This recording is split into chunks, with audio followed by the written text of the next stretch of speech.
Hello friends, मैं doctor Munish Beniwal स्वागत करती हूँ हमारे यूट्यूब चैनल इंस्टाग्रेड में। आशा करती हूँ कि मेरा पिछला वीडियो आप सभी को पसंद आया होगा और अगर अभी तक आपने मेरे चैनल को सब्सक्राइब नहीं किया है तो हमारे चैनल को सब्सक्राइब करें। इसी के साथ हम शुरू करते हैं आज के current affair daily dose series में 17 मई 2020 के टॉपिक्स को। आज का हमारा पहला टॉपिक है स्लोवेनिया देश से, जिसे कोरोना वायरस फ्री डिक्लेयर कर दिया गया है। और जैसे ही इसको कोरोना वायरस फ्री डिक्लेयर किया तो स्लोवेनिया में कुछ जो लॉकडाउन की रिस्ट्रिक्शंस थी उनको भी हटा दिया है। स्लोवेनिया जो है वो यूरोपियन यूनियन स्टेट्स की कंट्री है और स्लोवेनिया में टोटल पॉपुलेशन जो है वो लगभग 2 मिलियन है। स्लोवेनिया अपने बॉर्डर शेयर कर रही है इटली, ऑस्ट्रिया, हंगरी और क्रोएशिया के साथ में। स्लोवेनिया में जो टोटल केसेस आए थे कोरोना वायरस के वो 1464 थे और वहाँ लगभग 103 डेथ हुई हैं। और जैसे ही स्लोवेनिया को corona virus free country declare किया गया उसके बाद में वहाँ पे स्कूल, शॉप्स, ड्राइविंग स्कूल्स वो सब रीओपन कर दिए गए हैं। अगला टॉपिक हमारा आर्म्ड फोर्स डे से रिलेटेड है, जो बेसिकली यूनाइटेड स्टेट्स में सेलिब्रेट किया जाता है। ये हर साल मई के तीसरे सप्ताह के शनिवार को मनाया जाता है। इस बार आर्म्ड फोर्स डे 16 मई 2020 को सेलिब्रेट किया गया है। आर्म्ड फोर्स डे है, ये एक जॉइंट सेलिब्रेशन है वहाँ की यूएस मिलिट्री की, जिसमें वहाँ की आर्मी, वहाँ की एयरफोर्स, वहाँ की मेराइन कॉर्प, वहाँ का कोस्ट गार्ड, वहाँ की नेवी और अभी उनकी न्यूली डेवलप स्पेस फोर्स है, ये सब मिलके इसकी ज्वाइंट सेलिब्रेशन करते हैं। और ये जो आर्म्ड फोर्सेस डे है ये बेसिकली सेलिब्रेट किया जाता है टू पे ट्रिब्यूट जिन्होंने यूनाइटेड स्टेट फोर्स में सर्व किया है या वहाँ पे अपनी जान गंवाई है। और इसका मेन जो मोटो है वो है लोगों को एजुकेट करना, लोगों को मोटिवेट करना रिगार्डिंग मिलिट्री फोर्सेस। अभी हमने डिस्कस किया था रिगार्डिंग आर्म फोर्स डे, जिसको इस साल सेलिब्रेट किया गया है 16 मई 2020 को। अब हम उसी से रिलेटेड कि आर्म फोर्सेस की हिस्ट्री क्या है, इसका प्रस्ताव किसने रखा और ये फर्स्ट कब सेलिब्रेट हुआ वो सब हम डिस्कस करेंगे। आर्म फोर्सेस डे का जो प्रस्ताव रखा था वो US president Harry S Trueman ने रखा था। और इसको फर्स्ट अप्रूवल जो दिया था कि अनाउंस मतलब अप्रूवल देना मतलब कि किसने इसको अनाउंस किया था कि ठीक है हम वो आर्म फोर्सेस डे सेलिब्रेट करेंगे, वो लुइस जॉनसन ने अनाउंस किया था 31 अगस्त 1949 को। कब किया था? 31 अगस्त 1949 को। और फर्स्ट आर्म फोर्सेस डे था वो सेलिब्रेट किया गया था 20 मई 1950 को। तो first arm forces day celebrate किया गया 20 मई 1950 को। और इसकी जो पहली परेड हुई थी आर्म फोर्स डे की वो हुई थी ब्रीमेंटन वॉशिंगटन में। और 1961 में जॉन एफ कैनेडी ने आर्म फोर्सेस डे को एक नेशनल हॉलीडे के रूप में डिक्लेयर किया गया था। अब इसी से रिलेटेड कुछ और इम्पोर्टेंट क्वेश्चंस बनते हैं जो मैं आपको बताऊंगी। जैसे कि कैपिटल ऑफ यूएसए क्या है? कैपिटल ऑफ यूएसए है वॉशिंगटन। और वॉशिंगटन में ही आर्म फोर्सेस डे की परेड होती है। और प्रेसिडेंट ऑफ यूएसए हैं डोनाल्ड ट्रंप। और द जो करेंसी है यूएसए की वो है यूनाइटेड स्टेट्स डॉलर। अगला हमारा पॉइंट रिलेटेड है गोल प्रोग्राम से, जिसको अभी हाल ही में लॉन्च किया गया है। और गोल का फुल फॉर्म जो है वो है गोइंग ऑनलाइन एज लीडर्स। क्या फुल फॉर्म है? Going online as leaders. Launch जो गोल प्रोग्राम है इसको लॉन्च किया है union minister of tribal affairs Shri Arjun Munda ने। और इसका जो मेन पर्पस है वो है digital skilling of tribal youth. क्या पर्पस है इसका? Digital skilling of tribal youth. और जो गोल प्रोग्राम है ये एक जॉइंट इनिशिएटिव है फेसबुक और मिनिस्ट्री ऑफ ट्राइबल अफेयर्स का। गोल प्रोग्राम का मेन एम है वो है जो ट्राइबल यूथ है उसके हिडन टैलेंट को एक्सप्लोर करना, किसी भी डिजिटल मोड को यूज़ करके, जैसे कि वीडियो कॉन्फ्रेंसिंग के थ्रू। और इसमें इनिशियली टारगेट लिया कि कम से कम 50,000 जो ट्राइबल यूथ्स हैं उनको डिजिटल स्किलिंग के थ्रू कुछ ना कुछ नए स्किल्स सिखाई जाएंगी।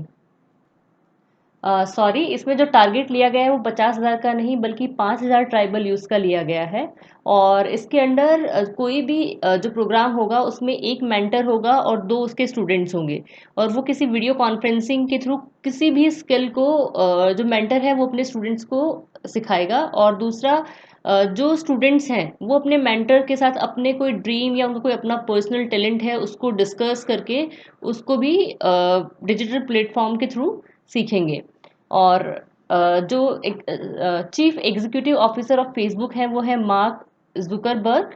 और दूसरा इम्पोर्टेंट पॉइंट हमारा बनता है फेसबुक हेडक्वार्टर कहाँ लोकेटेड है, वो है कैलिफोर्निया यूएस में।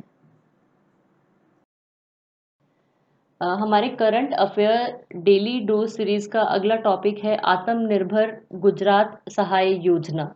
जो आत्मनिर्भर गुजरात सहाय योजना है ये इसे लॉन्च किया है गुजरात गवर्नमेंट ने। और इसका मेन पर्पस है या मेन एम है सब्सिडी प्रोवाइड करना। और इसमें जो कोलेट्रल फ्री लोन होगा वो मिलेगा अप टू 1 लाख। और ये बेसिकली इससे बेसिकली बेनिफिट जो मिलेगा वो मिलेगा स्मॉल ट्रेडर्स को या जो स्ट्रीट वेंडर्स हैं जो अपना छोटा छोटा कारोबार चलाते हैं उन सबको। ठीक है। और इसका जो मेन टारगेट है वो है इसमें जो राशि डिसाइड की गई है वो है ₹5,000 करोड़, जिसको और ये लोन की जो टाइम लिमिट होगी वो 3 इयर्स की होगी। और इसमें क्या है कि जो लोन दिया जाएगा उसमें जो 2% इंटरेस्ट रेट होगा वो उस पर्टिकुलर पर्सन को पे करना पड़ेगा जिसने लोन लिया है, और बाकी 6% इंटरेस्ट रेट है वो गवर्नमेंट खुद पे करेगी। और लोन एप्लीकेशन है ये अवेलेबल है कोऑपरेटिव बैंक्स में, डिस्ट्रिक्ट बैंक्स में और क्रेडिट कोऑपरेटिव सोसाइटीज़ में। ठीक है। और चीफ मिनिस्टर ऑफ गुजरात हैं विजय भाई आर रूपानी। और गवर्नर ऑफ गुजरात हैं आचार्य देव व्रत। अगला टॉपिक हमारा बंगाली ऑथर दिवेश रॉय से रिलेटेड है जिनका अभी हाल ही में निधन हुआ है। और ये करीब करीब पिछले 50 सालों से अपने राइटिंग के करियर में थे। इनका देहांत 15 मई 2020 को हुआ है और ये 84 साल के थे। इनको साहित्य अकादमी अकेडमी अवार्ड से नवाजा गया था for his novel Teesta Parer Brittanto. कौन सी नॉवल के लिए? तीस्ता परेरा ब्रिटांटो। और इनकी जो फर्स्ट बुक थी उसका नाम था जजाति। देवेश रॉय की फर्स्ट बुक का नाम था जजाति। और इसके अलावा इनकी बहुत सारी फेमस बुक्स रही हैं, जैसे मैं कुछ एक का नाम बताना चाहूंगी। मनुष्य खून, कोरे कानो और भी इत्यादि। हाल ही में अनी सुजमन जी का निधन हो गया है और वो बांग्लादेश के रहने वाले थे। वो वहाँ के एक नेशनल प्रोफेसर थे और वो प्रेसिडेंट ऑफ बांग्ला एकेडमी भी थे 2012 से।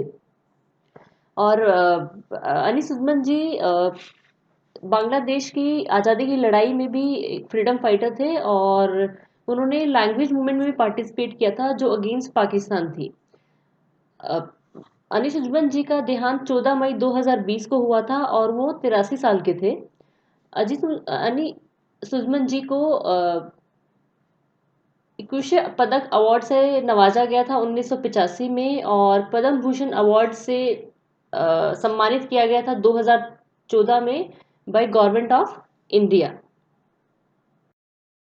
आज के करंट अफेयर्स का हमारा अगला topic international day of light से रिलेटेड है। इंटरनेशनल डे ऑफ लाइट हर साल 16 मई को सेलिब्रेट किया जाता है और इसका मेन रोल है कि लाइट कैसे रोल प्ले करती है science, culture, art, education, medicine और कम्युनिकेशन के क्षेत्र में।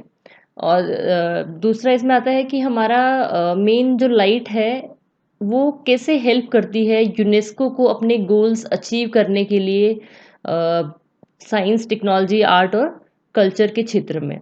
जो डायरेक्टर जनरल है यूनेस्को के उनका नाम है अद्रे अजोले। और यूनेस्को की फुल फॉर्म होती है United Nations Educational, Scientific and Cultural Organization. हाल ही में आईआईटी गांधीनगर ने एक डैशबोर्ड डेवलप किया है और उस डैशबोर्ड का नाम है MIR AHD कोविड-19 डैशबोर्ड। ये जो डैशबोर्ड है इसका मेन एम है इंफॉर्मेशन प्रोवाइड करना in between stakeholders and the public. अब स्टेक होल्डर्स में हमारे आते हैं जैसे हॉस्पिटल्स हैं, पुलिस है, एडमिनिस्ट्रेशन है, तो उनको और पब्लिक को ज्वाइन करना। दूसरा इसमें है कि अगर इससे मेन बेनिफिट क्या मिलेगा, जैसे पोस्ट लॉकडाउन अगर कोई कम्युनिटी ट्रांसमिशन है तो उसको कम करने में ये डैशबोर्ड हेल्प करेगा। अगले टॉपिक में हम डिस्कस करेंगे थर्मल कोरोना कॉम्बैट हेडगियर के बारे में, जिसे हाल ही में दिल्ली पुलिस ने लॉन्च किया है। और दिल्ली पुलिस ने इसे इंडियन रोबोटिक्स सॉल्यूशन के कोलैबोरेशन के साथ लॉन्च किया है और इसका मेन एम है फ्रंटलाइन कोरोना वॉरियर्स को प्रोटेक्ट करना अगेंस्ट कोविड-19।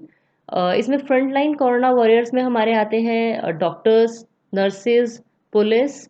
और इस ये क्या करता है, ये लगभग 10 से 15 मीटर की दूरी पे ही सामने खड़े इंसान का बॉडी टेम्परेचर चेक करता है, मापता है। और इसके अंदर फैसिलिटी प्रोवाइड है कि ड्रोन की हेल्प से ये रियल टाइम इमेजेस डेवलप करता है और साथ ही साथ रियल टाइम इमेजेस के साथ में इसमें एक लाउड स्पीकर भी फिटेड है। हाल ही में वेस्ट बंगाल में इरिगेशन सर्विसेज को इम्प्रूव करने के लिए एक एग्रीमेंट साइन हुआ है और ये एग्रीमेंट साइन हुआ है गवर्नमेंट ऑफ इंडिया और एशियन इंफ्रास्ट्रक्चर इन्वेस्टमेंट बैंक के बीच में। इस एग्रीमेंट के अंदर जो लोन का अमाउंट अप्रूव हुआ है वो है $145 मिलियंस। और इसका जो प्राइम ऑब्जेक्टिव है वो है इरिगेशन सर्विसेज को इम्प्रूव करना और फ्लड मैनेजमेंट करना in Damodar valley command area, West Bengal.